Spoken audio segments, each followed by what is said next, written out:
바꿔주시는 하나님, 오늘은 9번째 시간입니다.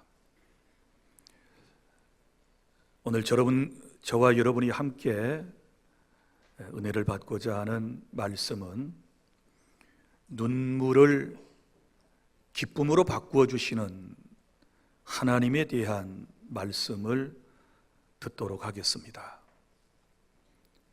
사랑하는 여러분, 인생을 살다 보면 참으로 울 일이 많이 있습니다. 오늘 여러분 가운데에는 울다가 오신 분들이 꽤 있으시리라고 생각을 합니다. 어떤 분은 병상에서 몸이 너무 아파 그 통증 때문에 우는 사람이 있습니다. 또 어떤 사람은 인생이 지치고 힘들고 외로워서 우는 분들이 있고,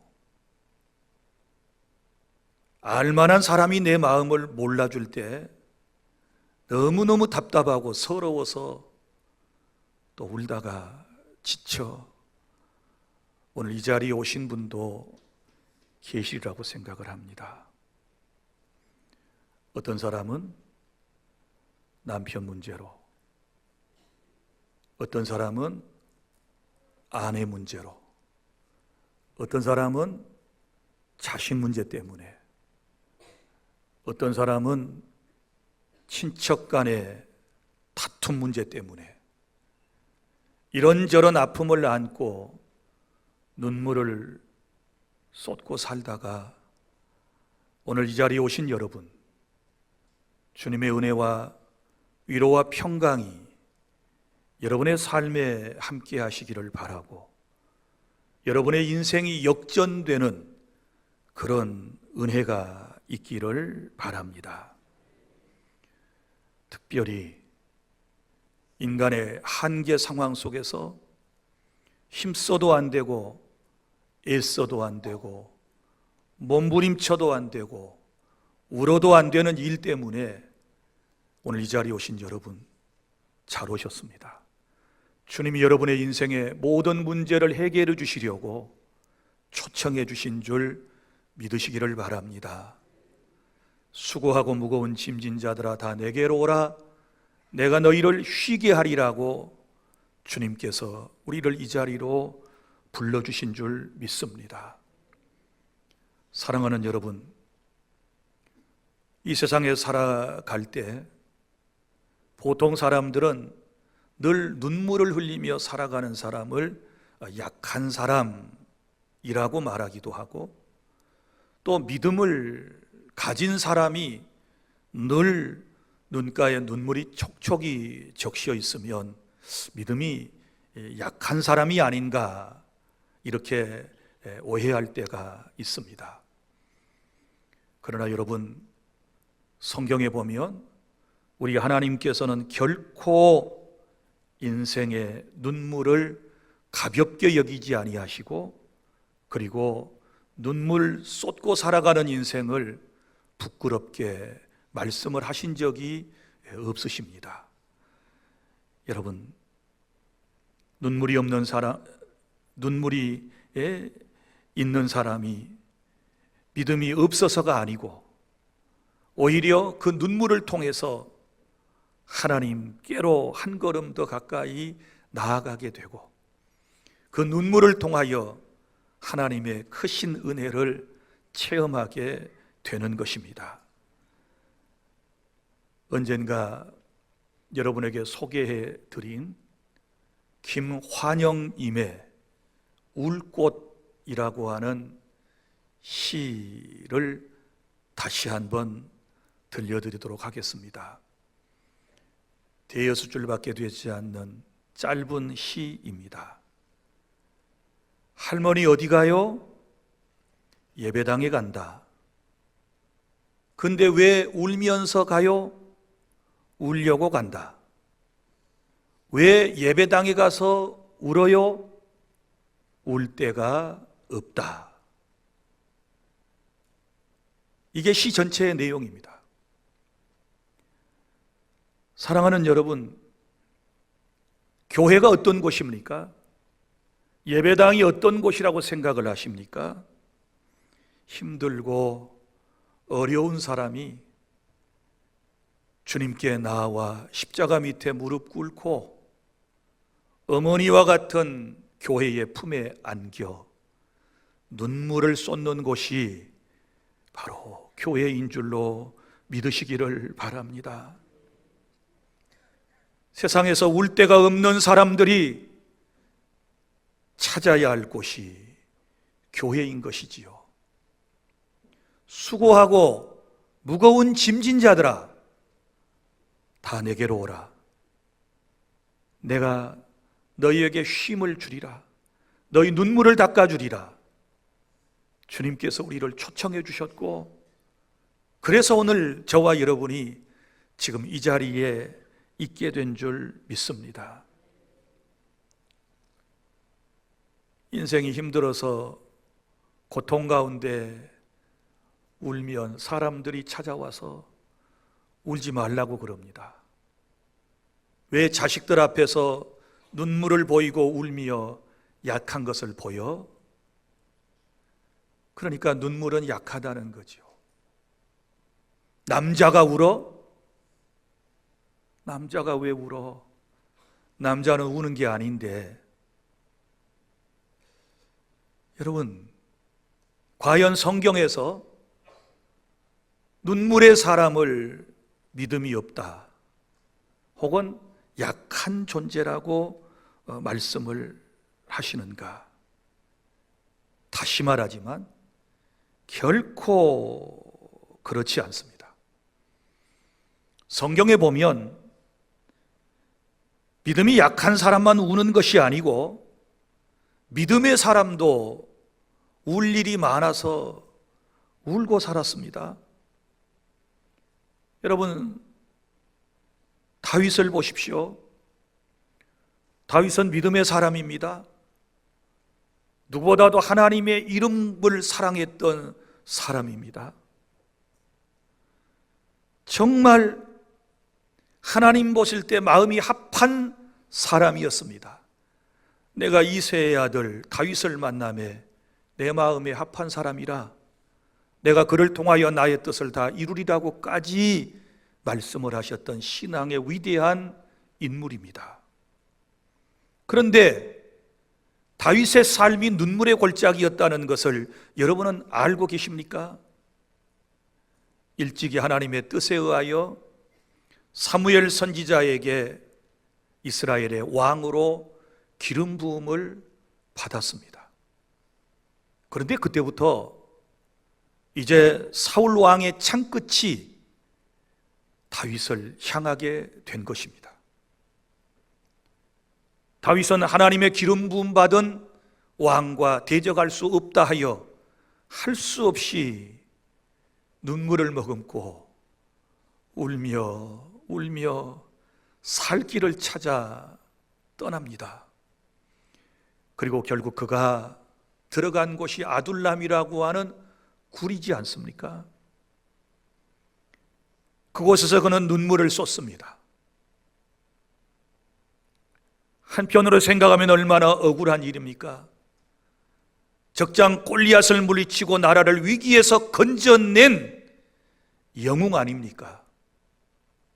그런데 지금 주군인 사울왕의 시기와 질투의 대상이 되어 울면서 그는 쫓겨다니는 신세가 되었습니다. 어디 그뿐입니까? 이스라엘 전체의 왕이 되고 난 이후에는 그의 아들 압살롬이 아버지의 왕권을 침탈하려고 하지 않습니까? 아버지를 제거하고 자신이 이스라엘의 왕이 되려고 하지 않습니까? 그때에 다윗은 할 수 없이 그는 울면서 아들과 또 싸울 수 없기 때문에 왕궁을 물러나게 되는 것입니다. 이제는 아들의 칼날을 피해 다닙니다. 얼마나 슬펐을까요? 얼마나 기가 막힌 상황입니까? 다윗의 삶은 이런 눈물의 골짜기였습니다. 왕이 되고 난 이후부터 이런 고달픈 인생이 그에게 시작이 된 것입니다. 그리고 또 한때 우리아의 아내 밧세바의 사위를 통하여 태어난 자식이 죽게 되었을 때 다윗은 금식하며 울면서 그 아이를 살려달라고 또 기도했습니다.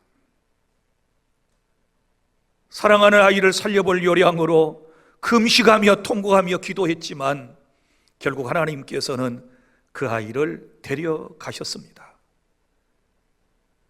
그래서 또 웁니다. 그런데요, 다윗은 그 눈물 가운데서 하나님을 체험합니다. 눈물 쏟고 있을 때 찾아오셔서 손잡아 주시고 위로를 건네주시고 품 안에 꼭 안아주시는 하나님의 놀라운 손길을 그는 느끼게 된 줄로 믿습니다. 이런 삶을 경험한 그가 오늘 시편 30편 말씀을 통하여 인생이 눈물 골짜기에 있는데 어떻게 기쁨을 회복할 수 있는가, 눈물의 인생이 어떻게 기쁨으로 바뀔 수 있는가를 지금 저와 여러분들에게 시를 통하여 교훈하고 있는 것입니다. 5절 보세요. 그의 노여움은 잠깐이요 그의 은총은 평생이로다. 저녁에는 울음이 깃들지라도 아침에는 기쁨이 오리로다. 할렐루야. 11절 주께서 나의 슬픔이 변하여 내게 춤이 되게 하시며 나의 베옷을 벗기고 기쁨으로 띠띠우셨나이다. 이 하나님을 지금 우리에게 소개하고 있는데 저도 이 말씀을 여러분들에게 이제 풀어드리도록 하겠습니다. 첫째, 눈물은 누구에게나 찾아오는 것입니다. 누구에게나. 그러니까 믿음이 있는 사람에게도 믿음이 없는 사람에게도 눈물은 반드시 찾아오는 것입니다. 그런데 여기 오늘 말씀에 보면 저녁에는 눈물이 깃들일지라도, 저녁에는 눈물이 깃들지라도, 여러분 여기 저녁이라고 하는 것은 하루가 이제 지나가며 해가 저물고 어둠이 오는 때를 말하는 것입니다. 그런데 시인은 이 시간이 바로 눈물의 시간이다 이렇게 표현을 하고 있는 것입니다. 그럼 왜 저녁입니까? 왜 저녁이라고 하는 지금 말을 쓰고 있을까요? 여러분 생각해 보세요. 낮에는, 우리도 그렇지만 낮에는 사람들과 어울릴 수 있기 때문에 어울리면 웃기도 하고 우리가 인생의 고통을 잠시 잊어버릴 수 있습니다. 그러다가 해가 뉘엿뉘엿 서산으로 넘어갈 때쯤 되면 나는 집으로 돌아와야 돼요. 그리고 내 곁에 있던 사람들도 제 집으로 돌아가게 되지 않습니까? 그러면 집에 돌아온 나는 내 방에 혼자 덩그러니 눕게 되는 것이지요. 그때부터 이제 인생은 자기 자신에 대하여 솔직한 감정을 갖게 되는 것입니다. 낮에는 사람들과 함께 살다 보니까 아픔을 잠시 잊었어요. 그런데 이제 사람이 다 떠나고 난 이후에는 홀로 누워 있으니 이런저런 생각이 떠오르기를 시작합니다. 말 못할 고민, 그리고 질병으로 인한 아픔, 그 고통스러움, 그리고 또 어떤 사람은 가족 가운데 사랑하는 이를 간호하기 위해서 긴 날 침상을 지키면서 눈물로 온 밤을 또 지새우는 사람도 있지 않겠습니까? 살다가 지쳐서 이리 뒤쳐 저리 뒤쳐가며 나도 모르게 눈물을 훔쳐내는 우리의 긴긴 밤이 아닙니까? 사랑하는 여러분, 사랑하는 사람과 헤어진 후에, 또 어떤 사람은 사랑하는 사람과 사별한 이후에 빈자리에 찬바람이 솔솔 불어오지 않습니까? 옆구리가 시린 내 인생을 실감하며 우리는 눈물을 또 쏟고 그 긴긴 마음을 우리는 지내는 것입니다. 그래서 울다가 잠들고 깨어나서 또 울다가 잠들고 살 날도 생각해보고 자식들도 생각해보고 지금까지 해온 일도 생각해보니 인생을 포기할 수는 없고 또 아침이 되면 눈물을 훔쳐내고 자리를 박차고 일어나 삶의 현장에 갑니다. 또 세상을 살아가다가 또 다른 상처를 안고 옵니다. 이런 일들이 계속 누적되면서 이제는 인생이 너무 지쳐 있어요.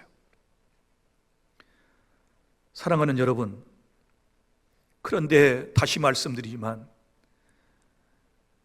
이 믿음의 사람들에게도 다 눈물 골짜기가 있었다는 사실을 오늘 분명히 여러분들이 아셔야 돼요.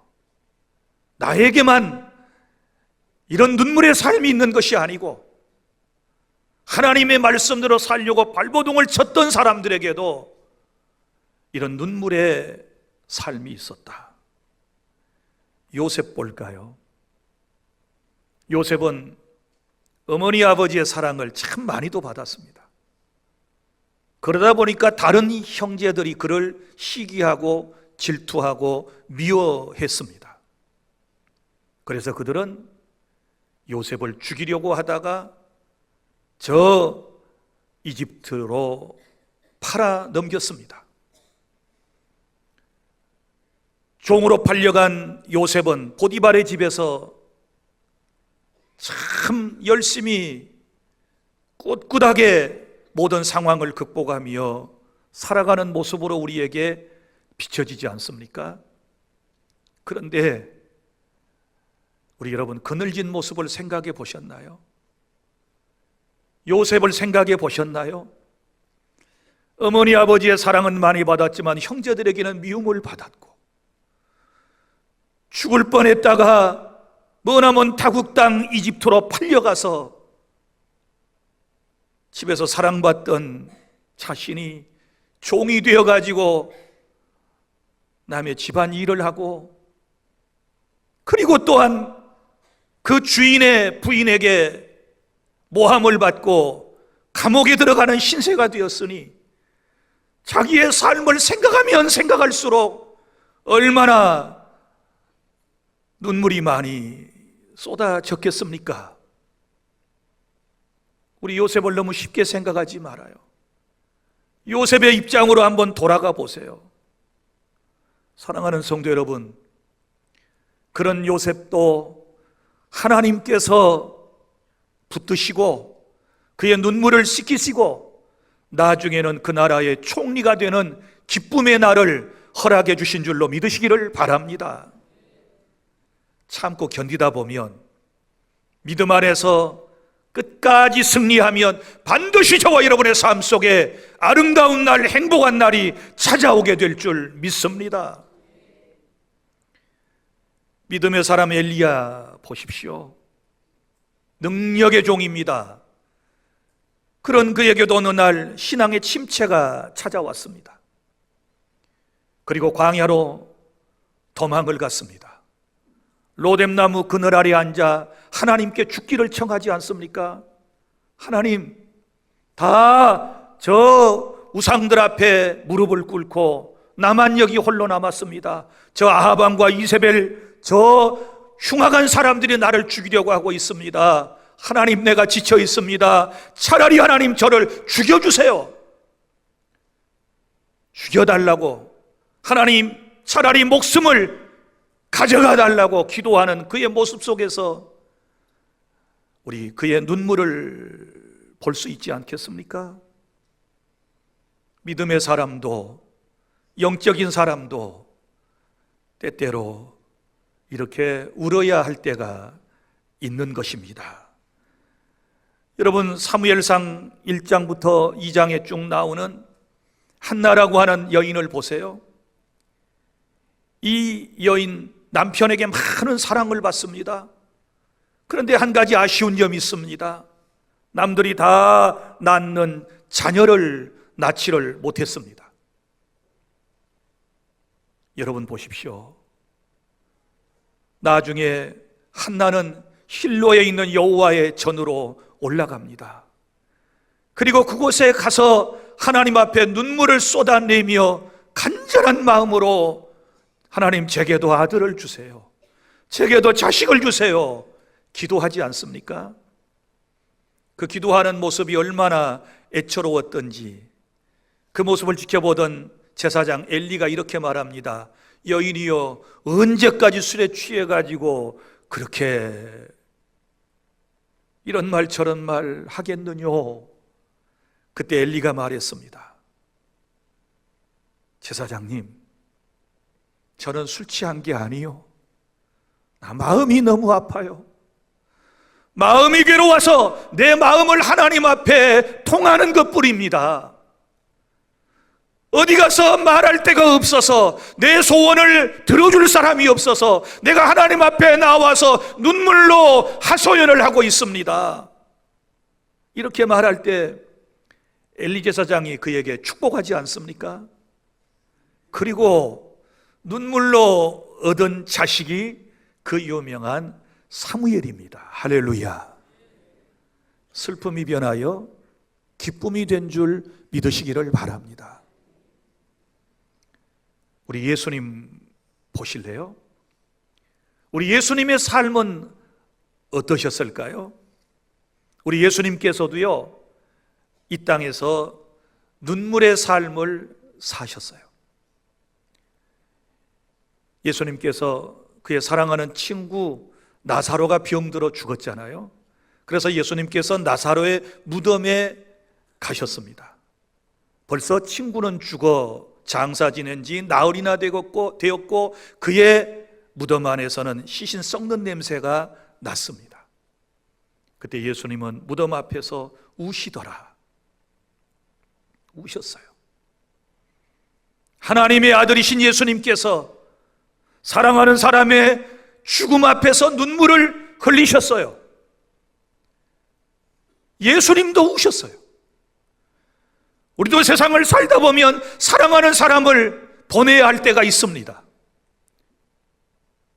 그때 억장이 무너지면 우리가 눈물을 쏟지요. 많은 사람들이 울지 마 그러지만 그게 마음대로 되나요? 실컷 울도록 좀 놔두는 시간이 필요해요. 그거 이상한 거 절대로 아닙니다. 천국이 없어서 완전히 영영 이별인 줄 알고 우는 거 아닙니다. 예수 믿고 하나님 나라 간 거 분명히 알지만 인간의 마음은 그렇지 않습니다. 그래서 우는 것입니다. 예수님도 그러셨거든요. 또 예수님은 십자가를 지시기 얼마 전에 예루살렘 성을 바라보시면서 우셨습니다. 예루살렘 주민들이 주의 말씀을 듣지 않고 주님께로 돌아오지 않게 되었을 때 너무너무 마음이 미어질 듯이 아프셨습니다.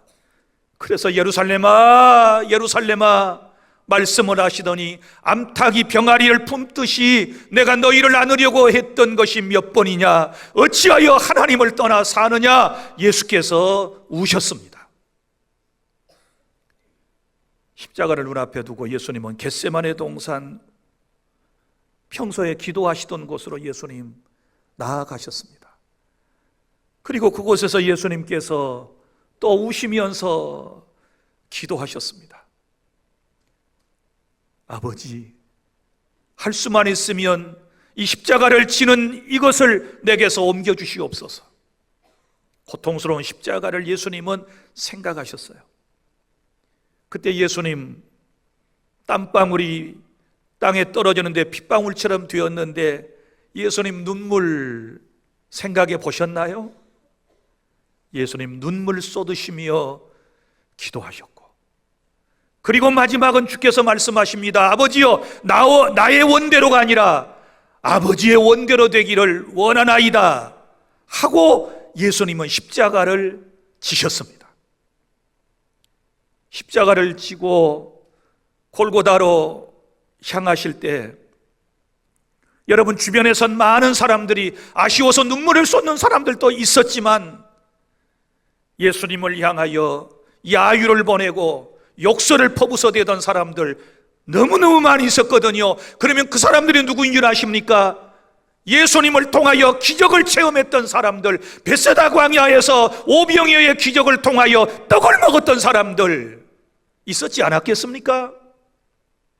지금 그 사람들이 예수님을 십자가에 못 박으라고 아우성을 쳤던 것이고, 그리고 예수님을 통하여 수많은 병자들이 고침을 받았는데 왜 아무도 주님 편에 서서 주님을 십자가에 못 박아서는 안 된다고 변호하던 사람은 없는가요? 그 모습을 볼 때 예수님 울면서 골고다의 길을 가셨을 거예요. 사랑하는 여러분, 그러므로 인생 살면서 힘든 눈물 부끄러워하지 마세요. 절대 부끄러워할 일이 아니에요. 중요한 것은 내가 어디에서 누구 앞에서 눈물을 쏟느냐라고 하는 것이 중요한 거예요. 할머니는 울 곳이 없어서 예배당을 찾습니다. 여러분, 울 곳이 없으면 예배당을 찾을 수 있잖아요. 그리고 사람 앞에서 우는 눈물은 이게 흉이 될 수도 있고요, 나중에 사람들이 그걸 흠이라고 생각할 수도 있어요. 그러나 우리가 주님 앞에서, 십자가 앞에서 흘리는 눈물은 여러분 주님께서 소중히 보시고 여러분의 눈물을 병에다 담으실 것이고, 그것이 기도가 되게 하시고 그 눈물을 통하여 여러분의 삶 속에 하나님의 은혜는 쏟아지게 될 줄로 믿으시기를 바랍니다. 인생이 힘들고 마음이 아프면, 답답하면, 아무도 내 속마음을 몰라주면 여러분이 울 곳은 교회예요. 교회. 주님 앞에 나와서 가슴을 치며 통곡하며 울 때 여러분의 마음은 기도가 되어 하나님 앞에 상달될 것이고, 우리 주님께서는 저와 여러분의 눈물을 훔쳐내 주시고 안아주시고 기쁨의 사람으로 바꾸어 주실 줄로 믿습니다. 둘째로, 하나님은 눈물을 기쁨으로 바꾸신다. 여기 아침에는 기쁨이 오리로다. 저녁에는 울음이 기수갈지라도 아침에는 뭐가요? 기쁨이 오리로다. 이거 미래형이거든요. 무슨 얘기인가 하면, 시인은 현재는 울고 있지만 반드시 기쁨의 날이 온다라고 하는 지금 확신을 가지고 있는 것입니다. 여러분, 어두운 밤 지나면 광명한 새날은 반드시 찾아오는 것입니다. 우리의 삶도 마찬가지입니다. 고통스러운 나날들이 지나고 나면 우리도 웃을 날이 찾아오게 될 것입니다. 행복한 날이 찾아오게 될 줄로 믿으시기를 바랍니다. 성경에는 하나님께서 눈물의 현장을, 눈물 흘리며 살아가는 사람들을 기쁨으로 바꿔주신 예들이 허다합니다. 이스라엘 사람들의 여러분 모습을 살펴보시기를 바랍니다. 그들은 400여 년 동안 저 애굽 땅 이집트에서 종살이를 했습니다. 여러분, 출애굽기 1장과 2장에 보면 애굽에 살아가는 사람들이, 이스라엘 사람들이 애굽 사람들의 그 노역과 고역 때문에, 그들의 학대 때문에 울면서 삽니다. 고통 가운데서 살아갑니다. 그래서 하나님께서는 그들의 신음소리를 보셨고 들으셨고 아셨단 말이에요. 그리고 누구를 보내십니까? 모세를 보내셔서 그들을 구해내지 않습니까? 눈물 골짜기를 걸어가고 있는 이스라엘 민족을 하나님께서는 구해내셨습니다. 그리고 그들은 요단강을 홍해를 건너가게 됩니다. 홍해를 건널 때 얼마나 조마조마했을까요? 좌우에 물벽이 딱 생기고 이스라엘 사람들이 육지처럼 건너가요. 다 건너고 난 이후에 뒤쫓아오던 저 애굽의 군사들은 물이 합해지면서 모조리 몰살당하여 죽게 되고, 홍해를 무사히 건넌 이스라엘 민족은 모세의 누이 미리암을 필두로 하여 악기를 동원하여 춤을 추며 기뻐하는 그 모습을 우리는 잘 알고 있지 않습니까? 그렇습니다. 슬픔의 인생이, 여러분, 슬픔 가운데 살아가던 한 민족이 하나님의 은혜로 기쁨 속에서 춤추는 이런 아름다운 역사가 성경에 기록되어 있거든요. 또 보세요. 구약에 보면 에스더서라고 하는 성경책이 있습니다. 여기 어떤 내용이 기록되어 있나요? 유대인들을 되게 싫어하는, 여러분, 하만이라고 하는 사람이 있었습니다. 특별히 그 중에 모르드게라고 하는 사람을 아주 싫어하는 사람이 그 사람입니다. 그런데 그 나라의 왕비는 에스더입니다. 에스더는 유대인입니다. 그런데 이 하만이 괴계를 짭니다. 유대인을 전체를 다 죽이려고 괴계를 짰고 그 모든 계획이 착착착 맞아 떨어지게 된 것입니다. 이제 시간이 지나면 유대인들은 전멸을 당하게 될 것이고, 그리고 유대인 왕비 이 에스더마저도 죽게 될 처지에 있게 된 것입니다. 그때 그들은 어떻게 한 줄 아십니까?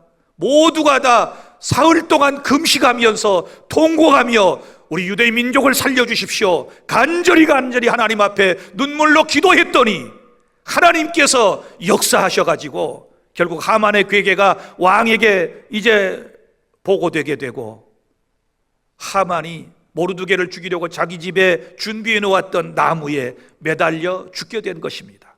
그리고 유대 민족은 구원받게 돼요. 할렐루야. 그때 얼마나 또 기뻐서 춤을 추었을까요? 여러분, 슬픔이 변하여 기쁨이 되게 하시는 분, 슬픔이 변하여 오늘 말씀처럼 춤으로 바꿔주시는 이제 하나님이 나의 하나님이신 줄로 믿으시기를 바랍니다. 우리 예수님도 보세요. 십자가상의 그 고통이 얼마나 컸겠습니까? 얼마나 아프셨겠습니까? 그런데요, 이제 이 십자가의 고통이 역사상 부활을 통하여 가장 영광스러운 부활을 통하여 기쁨으로 변하게 되었다는 사실을 믿으시기를 바랍니다. 지금은 울고 살지만 내 인생이 눈물로 끝나는 것이 아니에요. 살아계셔서 지금도 나와 함께 하시는 하나님의 손에 내 인생이 붙들리게 되었을 때 하나님은 그 눈물을 반드시 기쁨으로 바꿔주실 것이고 우리에게 아침은 찾아오는 것입니다. 지금은 울고 있지만 반드시 기쁨이 찾아올 줄 믿습니다. 할렐루야. 셋째, 그래서 눈물이 기쁨으로 바뀌는 비결을 이제 배워야 되는데, 그것은 하나님과의 만남을 통하여 눈물이 기쁨으로 바뀌게 될 줄 믿습니다. 오늘 12절을 보십시오. 이렇게 말씀이 기록되어 있습니다. 이는 잠잠하지 아니하고 내 영광으로 주를 찬송하게 하심이니 여호와 나의 하나님이여 내가 주께 영원히 감사하리이다. 이렇게 말씀을 했습니다. 여러분, 시인은, 다윗은 상황이 바뀌었기 때문에 기뻐하는 것이 아니고 그는 하나님을 만났기 때문에 상황은 똑같은데 지금 찬송하며 감사하며 기뻐하게 된 줄 믿으시기를 바랍니다. 그렇습니다. 우리의 상황이 바뀌지 않아도 하나님을 만나면 마음이 바뀌게 될 것입니다. 기쁨은 상황에서 오는 것이 아니라 하나님의 임재 안에서 참된 기쁨이 우리에게 임하는 것입니다. 오늘 진실로 내가 눈물을 통하여 하나님을 만나는 임재를 경험하면 하나님을 만남과 동시에 우리 마음에 기쁨이 생겨요. 할렐루야. 그런데 우리는 어떻게 반대로 생각을 하고 있습니까? 우리는 환경이 나아지면 기쁨이 올 거야. 물론 그럴 수도 있을 거예요. 또 어떤 사람은 내 병이 낫고 나면 나 웃을 수 있어. 나 그때 기뻐할 수 있어. 어떤 사람은 내 문제가 해결되고 내 일이 잘 풀리고 나면 지금 내 마음도 그리고 내 굳어지고 어두운 이 얼굴도 펼쳐질 수 있어. 이렇게 생각하지만 여러분, 그렇지 않습니다. 잘 들으세요. 내 마음이 기뻐지고 내 삶에 춤추고 싶은 생각이 나고 내가 춤을 출 수 있는 것은 하나님을 만나야 될 줄 믿습니다. 하나님을 만나면 내 인생이 바꿔지는 것입니다. 요한복음 20장 보세요. 거기 보면 예수님께서 십자가에 못 박히시고 죽으실 때에 많은 여성들이, 주님을 따르던 여인들이 슬퍼했습니다.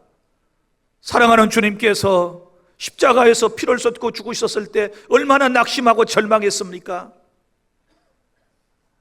예수님이 십자가에 못 박히시고 아리마대 사람이 새로 판 무덤에 임시로 이제 시신을 거기에 안치하고 안식일이 끝난 후에 예수님의 장사를 온전히 치르기 위하여 이른 새벽에 막달라 마리아와 다른 마리아 그리고 몇 사람이 예수님의 무덤을 찾았습니다. 예수님을 장사하러 간 거지요.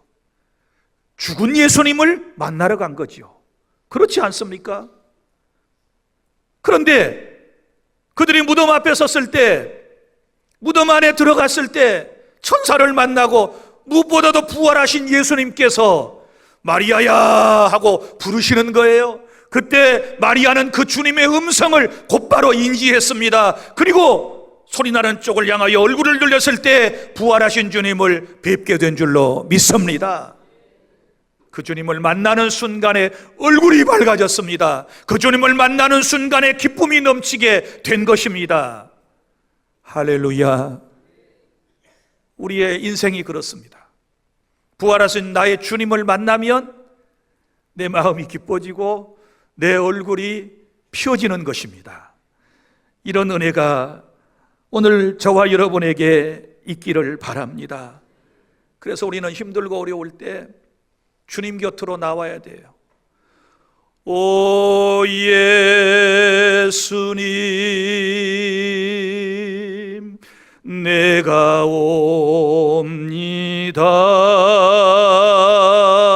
옵니다. 못 박히신 십자가 앞에 그 큰 사랑 눈물에 겨워 울며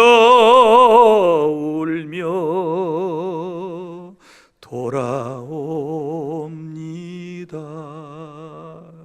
할렐루야.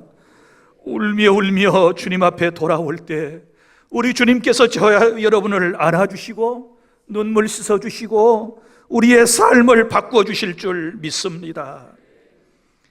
사랑하는 여러분, 말씀을 정리하고 맺겠습니다. 저녁에는 울음이 깃들지라도 아침에는 기쁨이 올 것입니다. 조금만 참으세요.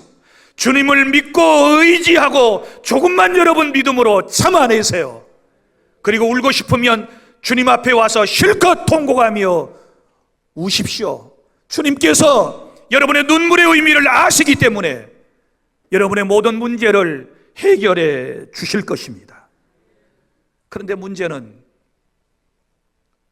내가 주님과 너무 멀어져 있어요. 주님을 마음의 중심에 모시지를 못했어요. 그러다 보니까 언제부터인가 내 심령은 메말라 있고 내 눈가에 눈물이 사라진 지가 너무 오래돼요. 여러분의 손수건에 인생이 힘들어서 흘린 눈물, 기도하며 통곡하며 흘린 눈물이 얼마나 적셔져 있고 그게 흔적으로 남겨져 있는가요?